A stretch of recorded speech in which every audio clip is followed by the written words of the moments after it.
ये वैसे ही पल है। आवश्यकता तो ये थी कि 25-30 साल पहले जब से विचार सामने आया, आवश्यकता महसूस हुई, हम इसको लागू कर देते और हम आज उसको काफी परिपक्वता तक पहुंचा देते हैं और आवश्यकता के अनुसार उसमें समय समय पर सुधार भी होते हैं और यही तो लोकतंत्र की ब्यूटी होती है। हमारी मदर ऑफ डेमोक्रेसी है, हमारी हजारों साल की लोकतंत्र की एक विकास यात्रा रही है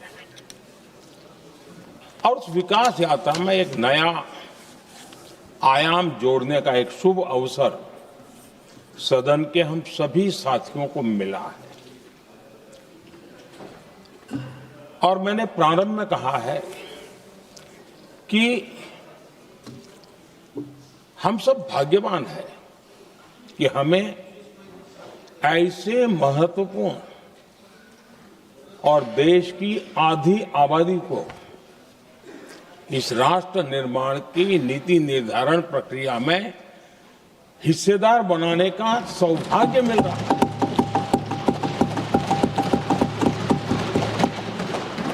ये हम लोगों के लिए सौभाग्य है और मैं चाहता हूं कि मेरे सभी माननीय सांसद, मैं इधर उधर की आज बात करना नहीं चाहता हूं, हम सभी सांसद इस महत्वपूर्ण अवसर को जाने न दें।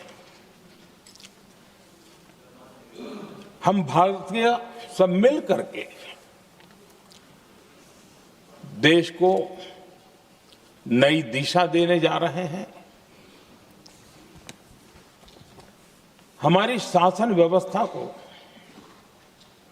संवेदनशीलता से भरने का एक सार्थक प्रयास करने के लिए जा रहे हैं। और मुझे विश्वास है कि इस मंथन से जो अमृत निकलेगा वो देश की राजनीति की भी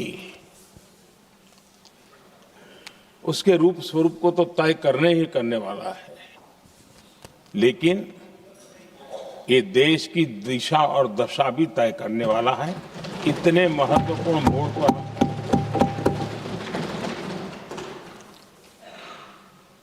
आदरणीय अध्यक्ष जी, 21वीं सदी में भारत एक नए आत्मविश्वास के साथ आगे बढ़ रहा है। विश्व में भी आज भारत की स्वीकृति हम सब महसूस कर रहे हैं और ये हम सबके लिए गौरव का पल है। एक समय हमारे पास आया है और इस समय को हमने एक विकसित भारत के संकल्प के साथ जोड़ा है और मैं पक्का मानता हूं कि विकसित भारत का मतलब केवल उत्तम प्रकार के रेल, रास्ते, इंफ्रास्ट्रक्चर या कुछ आर्थिक प्रगति के आंकड़े, सिर्फ इतने से ही विकसित भारत की सीमित कल्पना वाले हम लोग नहीं हैं।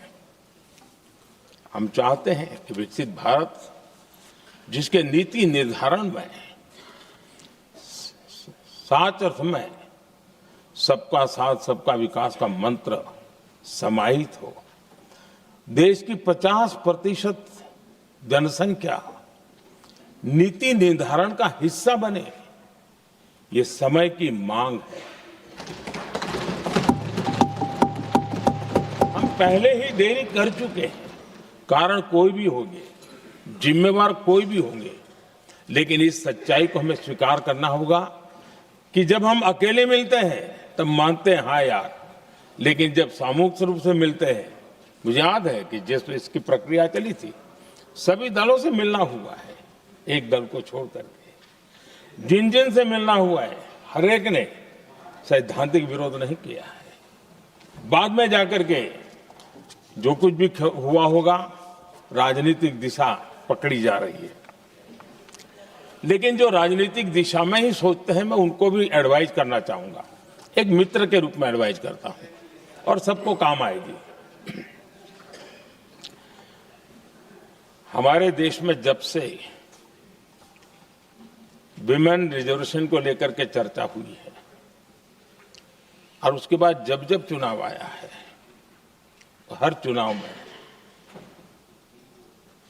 महिलाओं को मिलने वाले इस अधिकार का जिसने विरोध किया है, जिसने विरोध किया है, देश की महिलाओं ने उन्हें माफ नहीं किया है। उनका हाल बुरे से बुरा किया है।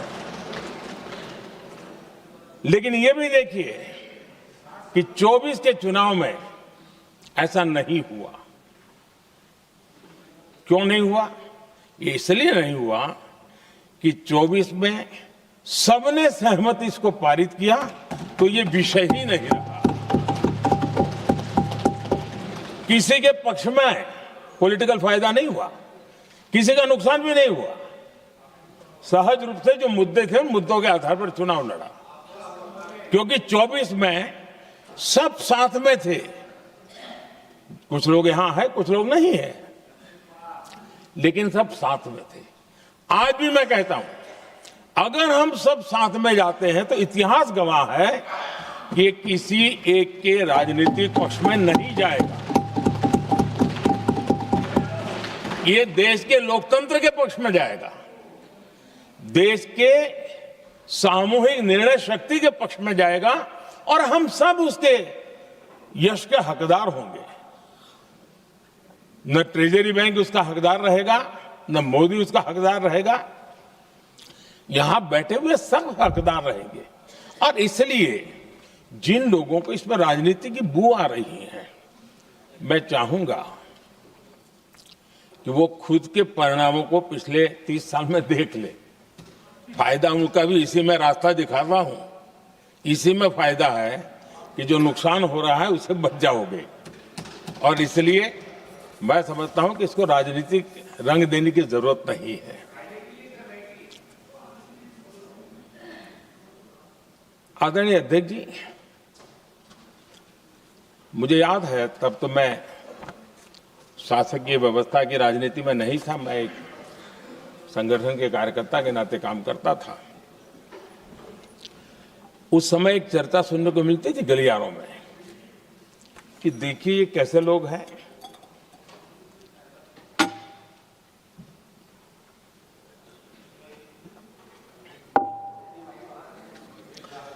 पंचायतों में आरक्षण देना है तो बहुत आराम से दे देते हैं, लेकिन आप कह रहे हैं तो कह रहे हैं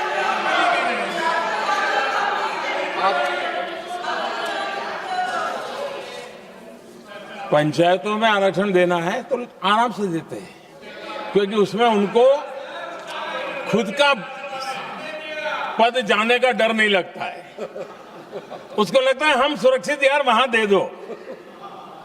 ये उस समय गलियारों में बहुत चर्चा थी कि बोले कभी नहीं करेंगे यहां बैठे हुए। क्यों? क्योंकि उनका कुछ जाएगा। और इसलिए और बगे पंचायत का हो जाता है, 50% तक पहुंच गए। मैं राजनीतिक दृष्टि से और भी एक बात समझाना चाहता हूं साथियों।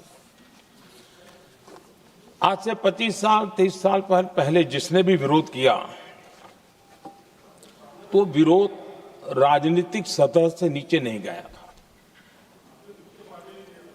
आज ऐसा समझने की गलती मत करना। पिछले 25-30 साल में ग्रास रूट लेवल पे पंचायती चुनाव व्यवस्थाओं में जीत करके आई हुई बहनों में एक पॉलिटिकल कॉन्शियसनेस है। वे ओपिनियन मेकर हैं ग्रास रूट लेवल पे। 30 साल पहले वो शांत रहती थी, बोलती नहीं थी, समझती थी, बोलती नहीं थी। आज वो वोकल है। और इसलिए अब जो भी पक्ष विपक्ष होगा, वो जो लाखों बहनें कभी न कभी पंचायत में काम कर चुकी है, प्रतिनिधित्व कर चुकी है, जनता के सुख दुख की समस्याओं को गहराई से देखा है, वो आंदोलित है। वो कहती हैं कि झाड़ू कचरा वाले काम में तो हमें जोड़ देते हो, वो तो परिवार में भी पहले होता था। अब हमें निर्णय प्रक्रिया में जोड़ो, और निर्णय प्रक्रियाएं विधानसभा में और पार्लियामेंट में होती है।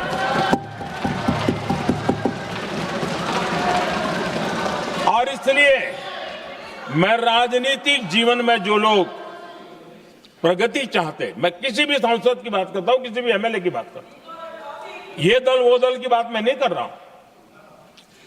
जो भी राजनीतिक जीवन में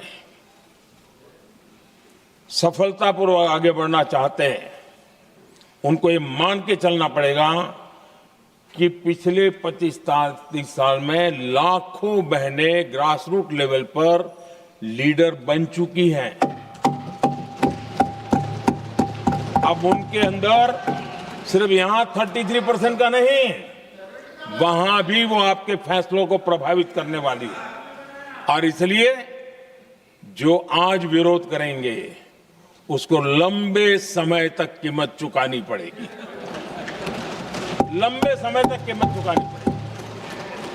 और इसलिए राजनीतिक समझदारी भी इसी में है कि हम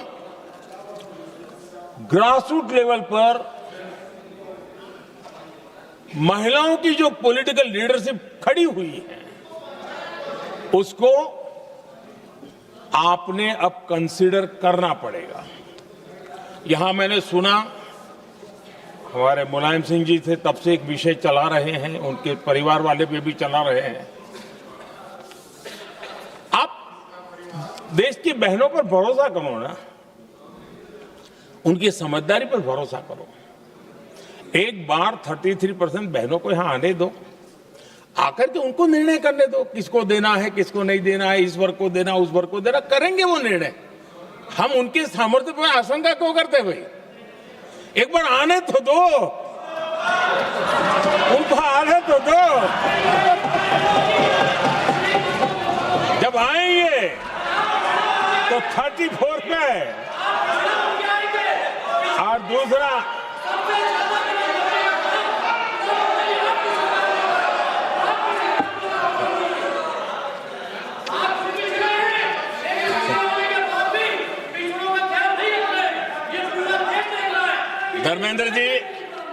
धर्मेंद्र जी, मैं आपका बहुत आभारी हूं कि आपने मेरी पहचान करा दी। ये बात सही है, मैं अति पिछड़े समाज से आता हूं।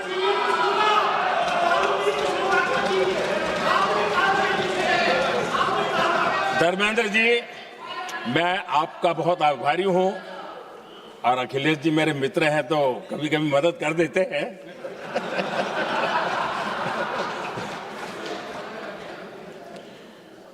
ये बात सही है कि मैं अति पिछड़े समाज से आता हूं, लेकिन मेरा दायित्व समाज के सबको साथ लेके चलने का है, और यही मेरे संविधान ने मुझे यही रास्ता दिखाया है। मेरे लिए संविधान ही सर्वोपरि है, और इसलिए, और ये संविधान की ताकत है कि मेरे जैसा अत्यंत छोटे समाज का, अति पिछड़े समाज के व्यक्ति को इतना बड़ा दायित्व देश ने दिया।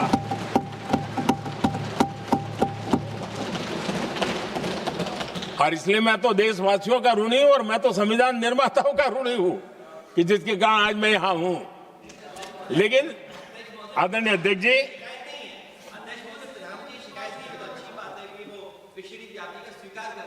लेकिन हम पिछड़ी जातियों के साथ अन्याय न करें, इतना निवेदन है। आदरणीय अध्यक्ष जी, आज जीवन के हर क्षेत्र में हम देखें कि नारी शक्ति देश के गौरव को बढ़ाने वाले परचम लहराने में कहीं पीछे नहीं है जी। हम गर्व कर सकें इस प्रकार से जीवन के अलग अलग क्षेत्रों में आज हमारी माताएं बहनें बहुत बड़ा योगदान, हमारी बेटियां तो कमाल कर रही हैं जीवन के हर क्षेत्र में।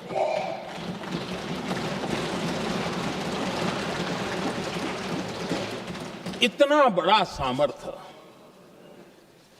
उसको हम हिस्सेदारी से रोकने के लिए क्यों इतनी ताकत खपा रहे हैं जी? उनके जुड़ने से सामर्थ्य बढ़ने वाला है। और इसलिए मैं आज अपील करने आया हूं आपके पास कि इसको राजनीति के तराजू से मत तोलिए। ये राष्ट्रहित का निर्णय है।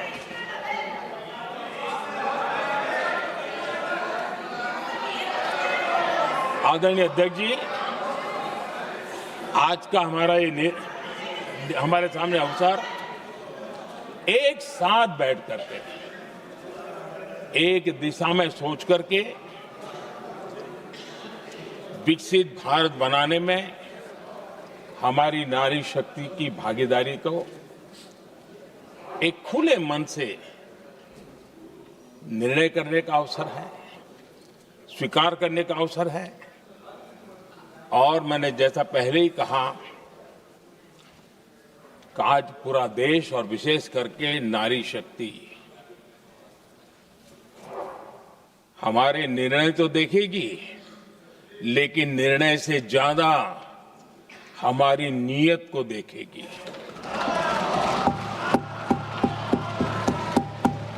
और इसलिए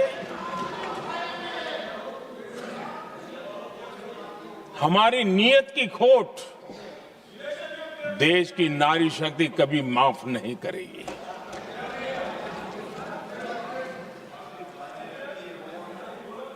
आदरणीय अध्यक्ष जी, 2023 में हमारी नीयत की खोट इस नए सदन में देश की नारी शक्ति कभी माफ नहीं करेगी। सर्वसम्मति से इस प्रकार से इस अधिनियम को स्वीकार किया था। आदरणीय अध्यक्ष जी, पूरे देश में खुशी का वातावरण बना। 2023 में हमारी नीयत की खोट इस नए और इसलिए सदन में देश की नारी शक्ति कभी माफ नहीं करेगी।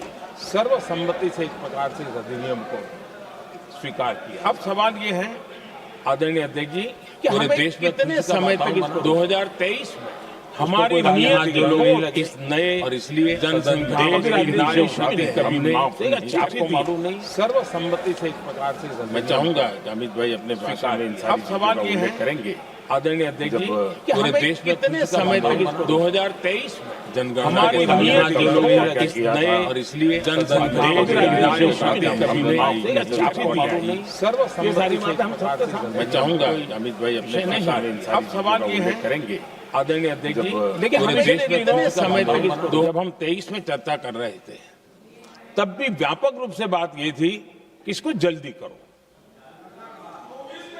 हर कोई कह रहा था जल्दी करो। अब 24 में संभव नहीं था क्योंकि इतने कम समय में करना मुश्किल था। अब 29 में हमारे पास अवसर है। अगर हम 29 में भी नहीं करते तो ये स्थिति क्या बनेगी हम कल्पना कर सकते। फिर हम देश की माताओं बहनों को ये विश्वास नहीं बना पाएंगे कि हम सचमुच में प्रयास सच्चे अर्थ से कर सकते।